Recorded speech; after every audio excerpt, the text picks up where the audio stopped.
Bonjour à tous et merci. On est ici même, Bassin Labo, ce soir dans cette émission Zigzag, émission culturelle, émission politique peut-être aussi, ou émission on va parler un petit peu de beaucoup de choses parce que j'ai le plaisir, comme d'habitude, une fois au moins tous les mois, il nous fait le plaisir de nous rejoindre ici même à Bassin Labo, chez Canal Austral, il s'appelle Jean-Jacques Morel, vous le connaissez, il est avec moi ce soir. Comment ça va Jean-Jacques? Bonsoir Jean-Claude. Ça va bien? Canal Nous on se connaît Austral. bien, on s'appelle Jean-Jacques, Jean-Claude. Voilà, avec plaisir. Voilà, avec voilà. grand plaisir. C'est toujours un plaisir de t'avoir avec nous comme ça pour parler un petit peu de beaucoup de choses, hein, de l'actualité généralement, que ce soit politique, que ce soit dans les affaires quotidiennes de La Réunion, parce que La Réunion est chargée d'actualité. Hein, aussi. Hein. Oui. L'actualité de La Réunion est quand même assez chargée pour une petite île comme nous. Il y a toujours beaucoup de choses qui se passent à La Réunion, Ouais. c'est vrai. Voilà. C'est vrai. Ce soir, on a décidé de parler un petit peu politique, si tu veux bien. Avec plaisir. On connaît ton attachement pour le Rassemblement national. Hein. Exactement. Voilà, tu as rejoint Marine Le Pen dernièrement avec Johnny Payette. Johnny Payette aussi, maire de la Plaine des Palmistes. Et le RN actuellement est à le vent un peu en proue, comme on dirait, hein, puisque quand même 37% au sondage par rapport aux autres, ça fait quand même que quelque part tu as choisi le bon cheval quand même. Alors, on verra à l'arrivée. C'est à la fin du bal qu'on paye les musiciens. À Voilà. la fin de la course qu'on Mais- paye les gars. Mais tu vois, Jean-Claude, les Réunionnais et les Français, la SL à droite. Bon, beaucoup de choses n'a pas marché beaucoup. La SL à gauche n'a pas marché du tout. Mhm. Et aujourd'hui, ils se disent le seul espoir de changement, de vrai changement. Pas changement à la marge, mais de vrai changement pour renverser la table. Eh bien, c'est Marine Le Pen en 2027. Mais il y a quelqu'un qui a Sauf dit... que ça passe par l'élection Bien sûr. de Jordan Bardella dans quelques jours, le 9 juin, pour les élections européennes, pour sanctionner le pouvoir Macron, pour dire non également à toute la gauche socialo-communiste, et pour dire l'identité réunionnaise qui est en train de se diluer, en train de se perdre, l'identité française qui est en train de se perdre dans une Europe qui n'a plus ni queue ni tête, qui est submergée par l'immigration. Eh bien, c'est le Rassemblement national. L'immigration, nous aussi, on sait un petit peu ce que c'est parce qu'on a un phénomène immigratoire ici qui nous vient directement des Comores, hein, via Mayotte, bien sûr, hein, ça on connaît. Hein. Dernièrement, j'ai entendu dire que le RN disait, et toi aussi tu l'as dit, et plusieurs disent que ici on n'est ni droite ni gauche, on n'a plus de droite, on n'a plus de gauche. Hein, on a qui? On a le RN. Mais, Jean-Claude, pour la gauche et pour Macron, l'immigration n'est pas un problème, c'est un projet. De diluer cette identité, et moi, il ne veut pas que l'identité créole, l'identité réunionnaise, l'identité de ces Réunionnais qui ont mis 3 siècles à se faire, et l'identité française se dilue dans 27 pays européens. Mmh. Et c'est la raison pour laquelle, avec toutes les conséquences que ça entraîne, notamment sur l'insécurité, mais il ne veut pas dire, loin de là, que tous les immigrés, ils déconnent. Non, on a des immigrés qui travaillent, que les à leur place, qu'on a un titre de séjour, que les Bien sûr. Ouais. Mais il y a des dérives, et on voit bien à Saint-André, à Saint-Benoît, à Saint-Denis maintenant, les dérives. Et il souhaite que nous soyons une société où l'État rétablisse son autorité, sa présence dans l'école, dans la rue, dans l'hôpital. Aujourd'hui, on a une déliquescence de l'État et je crois que ça pèse sur les plus fragiles. La liberté d'aller et de venir, la sécurité, c'est la première des libertés. Parce que ça pèse sur les plus faibles, sur les femmes, sur les enfants, sur les familles, sur ceux qui ne peuvent pas se défendre. Ah ouais. Et je crois que ces dernières années, l'État s'est affaibli. Moi, je ne veux pas que la Réunion devienne ni comme Mayotte, et pourtant Dieu sait j'ai l'affection pour Mayotte où je vais souvent, ni comme la Nouvelle-Calédonie avec une dérive autonomiste, indépendantiste que Bien prône sûr. la gauche Bello-Barège et qui est nuisible. Les Réunionnais dans leur cœur que les autres, ils soient des Malbars, des Chinois, des Yabs comme moi, ancré dans le cœur une identité bleu, blanc, rouge. Bien sûr. Alors, Jean-Jacques, le 9 juin, on va avoir les élections européennes, mais est-ce que l'Europe a quelque chose à faire dans ce problème, cette thématique qui nous concerne vraiment, cette thématique migratoire qu'on parle, hein, parce que qui vraiment fait parler tous les jours les Réunionnais sur tous les radios, sur tous les médias. Hein, on parle là d'un système qui quand même touche vraiment dans le cœur des Réunionnais, c'est-à-dire ce problème où à la Réunion hein, aujourd'hui n'est plus trop réunionnais parce que on reçoit non pas seulement les Maoris, parce que les Maoris sont français, ils peuvent venir quand ils veulent. C'est pas seulement les Français qu'on parle, on parle évidemment. On parle des Comoriens hein, qui arrivent ici illégalement. Est-ce que l'Europe, le 9 juin, va voter pour l'Europe, va voter pour des personnes qui vont défendre ça? Est-ce que l'Europe a une responsabilité quand même, a une compétence, on va dire, pour pouvoir défendre les droits des Réunionnais vis-à-vis de cette immigration illégale ici à La Réunion et qui nous vient de Comores, qui nous vient de l'Afrique via les Comores et qui nous vient aussi un petit peu de Madagascar, hein, on va dire le nord de Madagascar, via Mayotte, parce que Mayotte est une plaque tournante actuellement. Hein. Beaucoup de gens arrivent à Mayotte et de Mayotte ensuite on revient à La Réunion, on revient à Marseille, on revient un petit peu dans les pays français. Hein. Est-ce que le fait de voter pour telle ou telle personne à l'Europe le 9 juin va nous aider à régler cette problématique-là? Alors, il faut d'abord être prudent, tu as raison, pas confondre le Maori un passeport français et le Maori qui est intégré ici, oui, qui a un travail, qui bosse. Il ne pose pas de problème, lui. Gens chez moi qui sont Maoris depuis des années, qui travaillent chez moi. Hein. Et qui posent pas de problème, qui bossent, qui respectent la loi, qui sont, je dirais, coutumiers, qui sont respectueux du créole, du réunionnais, ils posent pas de problème. Mais Mayotte est devenue une porte d'entrée de l'Afrique, pas seulement des Comores. De même que Lampedusa en Méditerranée est devenue une porte d'entrée sur le continent européen, Mayotte est devenue une porte d'entrée des pays d'Afrique de l'Est et des pays d'Afrique de l'Ouest, les personnes passant par Madagascar ou par les Comores et arrivant à Mayotte et ensuite arrivant à La Réunion, voire en métropole, parfois avec des faux papiers. Et ça crée un problème. Pourquoi ? Il faut voir les choses... il ne faut pas mettre la poussière sous le tapis. Hein. Arrête de dire que le créole est raciste, que n'aime pas les Noirs. C'est pas vrai tout ça. Le créole est tolérant parce que nous t'es une île déserte. Donc, nous les venus de tous les continents. Mais aujourd'hui, la société réunionnaise est fragile. Pourquoi, Jean-Claude ? Parce que la société réunionnaise est pauvre. Oui.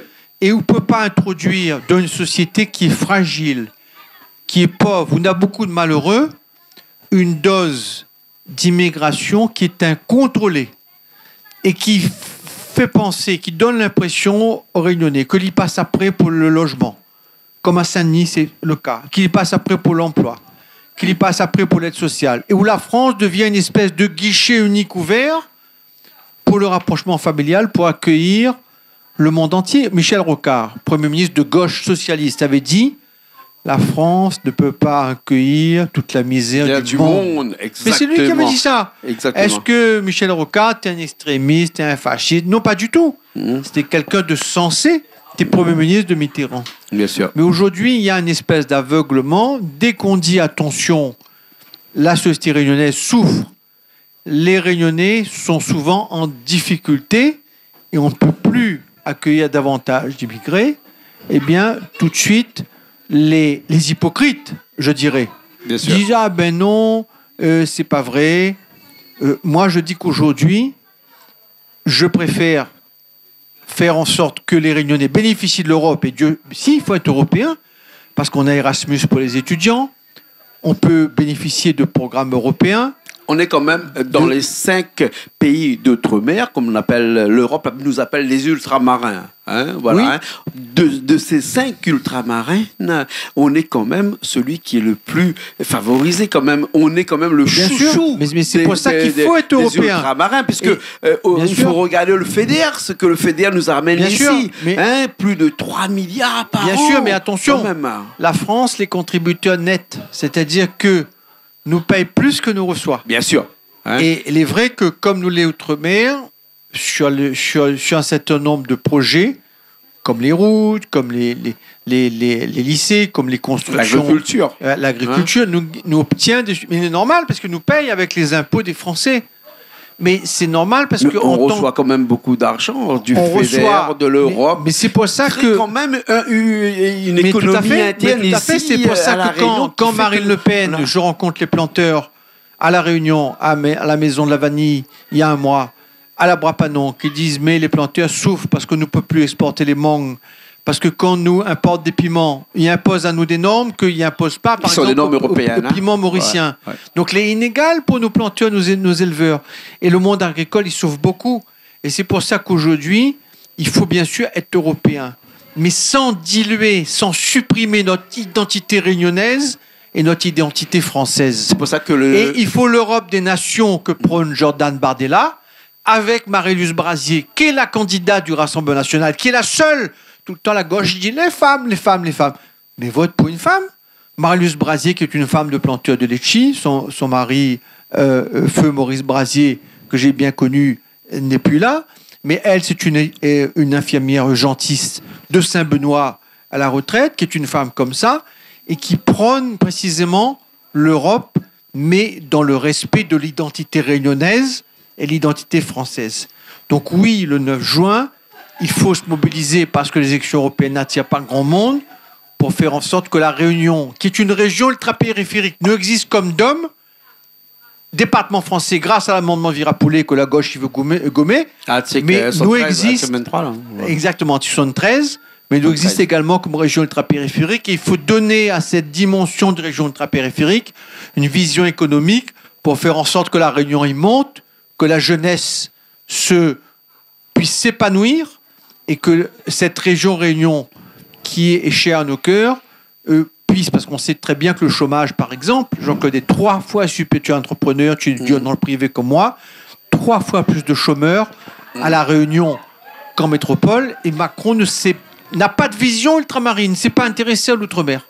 Bien sûr. Alors, Jean-Jacques, juste entre nous, comme ça, puisqu'il y a des gens qui se disent, moi, je ne vais pas me faire l'avocat du diable, c'est toi l'avocat ici ce soir. Mais il faut te faire l'avocat du diable. Ouais, mais c'est toi l'avocat ici ce soir, c'est toi l'avocat. Alors, on dit souvent que Bardella n'a pas été présent, souvent, il n'a pas siégé beaucoup à l'Europe. Aujourd'hui, il est à la tête d'une liste européenne. Qui est quand même assez prisé, puisque dans les sondages, ils sont quand même à 37% aujourd'hui, alors que le deuxième candidat, il est à 15-16%. Alors, 37, je ne sais pas, mais 33, 34, 35, peut-être. 35, 37, c'était la semaine dernière, mais là, peut-être qu'il a descendu un petit peu, mais en tout cas, c'était aussi jusqu'à 37, alors que le deuxième, est à 16. Il est à 16. C'est quand même du simple au double. Hein, oui, quand même, alors qu'à La Réunion, comment quelqu'un qui n'a pas siégé là-bas, qui n'a pas fait beaucoup, comme on dirait, c'est pour ça que je me fais l'avocat du diable, qui n'a pas fait beaucoup pour l'Europe, aujourd'hui est en tête des sondages comme ça dans une élection européenne quand même. Parce que de mon niveau changé, Jean-Claude. Aujourd'hui, à La Réunion, regarde, nous avons 6 sur 7 députés NUPES. N'a que Nathalie Bastien, elle est à la droite. On a le Conseil général, Michel Fontaine, que des macronistes. Mais les Réunionnais, profondément, je t'y veux le changement, je t'y veux renverser la table. Et le grand changement, c'est Bardella. Alors, je n'ai pas pointé son taux de présence à Bruxelles, mais n'oubliez pas qu'une chose, c'est que le RN à Bruxelles est dans l'opposition. Ce n'est pas eux qui dirigent les règles qui sont en Europe. Ce n'est pas eux qui ont fait le pacte migratoire qui vise non pas à empêcher les immigrés à entrer en Europe, mais finalement à les gérer, à les répartir. Et chaque immigré qui ne sera pas accepté, la France devra payer une amende de 20 000 €. Voilà la réalité. Donc je ne dis pas que le RN va tout régler, parce que ça serait mentir, et moi, m'y cause cache avec les Réunionnais. Mais je dis qu'aujourd'hui, à mes amis aux Réunionnais qui nous écoutent, que l'espoir de changer, d'améliorer leur vie, pour leur jeunesse, pour protéger les personnes âgées, pour protéger les familles, protéger les entreprises, ça se trouve uniquement dans le vote du Rassemblement national, qui est l'espoir pour préserver l'identité de la Réunion et de la France. Bien sûr. Alors Jean-Jacques, on va aller un petit peu plus loin. Hein. On va traverser un petit peu quelques années, là, 2 ans, 2027 peut-être. Jean Bardella qui sûrement, avec les sondages, va être en tête de ces élections-là. Hein. D'ailleurs, le président même, lui-même, reconnaît un petit peu quelque part, de façon cachée. Mais il a proposé un débat. Marine Le Pen lui a dit que... Il a proposé un débat. D'accord, je suis d'accord, mais à condition que vous faites une dissolution de l'Assemblée si Okar Bardella remporte ces élections-là. Mais on sait bien qu'il va remporter les élections parce qu'avec un sondage qui est de 1 pour 2, aujourd'hui, c'est quasiment fait. Le problème, c'est que... c'est pas vraiment un problème. Bardella, il va diriger l'Union européenne. En tout cas, il y aura un nombre important dont Marie-Louise Brazier, voilà, de députée européenne. C'est la première fois qu'on aura une femme députée européenne réunionnaise. Voilà, exactement. Mais là, on parle de 2027, là, d'après toi. Hein, on arrive à la fin de cette émission, on en peut parler un petit peu. C'est quand même tout un travail qui a été fait un petit peu pour que 2027, c'est Bardella qui se présente ou bien c'est Marine Le Pen qui se présente. Bon, juste entre nous, toi qui est dans les secrets du RN, hein, dis-nous un petit peu. Alors. Je lis pas dans le bar de café, Jean-Claude. Nous ne sommes peu de choses. La vie est fragile et peut s'arrêter à tout moment. Bien sûr. Et Marine Le Pen est pressentie comme étant la candidate du grand changement en 2027. C'est ce que je peux dire aujourd'hui. Maintenant, nous verrons comment les choses vont se passer. Ce que je sais, c'est qu'il y a plus de 200 000 Réunionnais qui, à la dernière élection présidentielle, ont voté pour elle. Et je pense que ce nombre ne va faire que croître. Et parce qu'aujourd'hui, les gens se disent on a tout essayé, il ne reste plus que le Rassemblement national.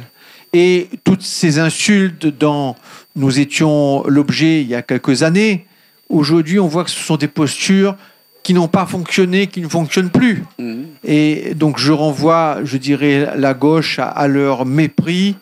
Aujourd'hui, nous pouvons incarner l'espoir. Et vous savez, dans la vie, que ce soit en politique, dans la famille, dans les affaires, l'espoir, c'est cette petite lumière qui brille au fond de la nuit et qui fait que demain, on pense que les lendemains peuvent être meilleurs pour nos enfants. Bien sûr, mais que dire de ces gens qui parlent et qui disent que le RN n'a jamais dirigé, n'a jamais gouverné?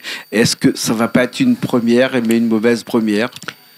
Vous savez, quand Mitterrand est élu en 81 président de la République, depuis 58, la gauche n'a pas été au pouvoir, donc ça fait presque 25 ans. Et on dit la gauche ne sait pas gérer.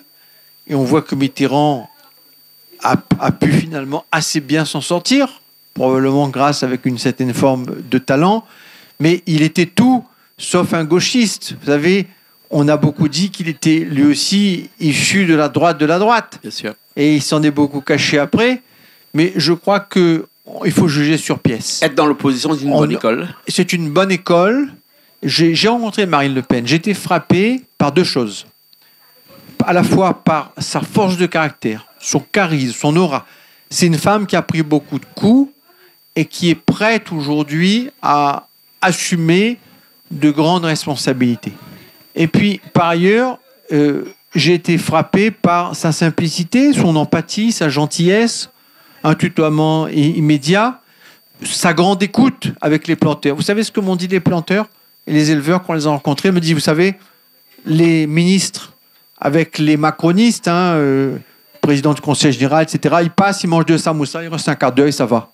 Eh bien, on est resté 1h30 à écouter les planteurs et ils nous ont dit jamais on a vu une écoute pareille. Donc oui, moi je crois au grand changement, c'est ma conviction et j'invite les Réunionnais à nous suivre dans cette grande aventure pour la Réunion et pour la France. Le 9 juin. Le 9 juin. Exactement.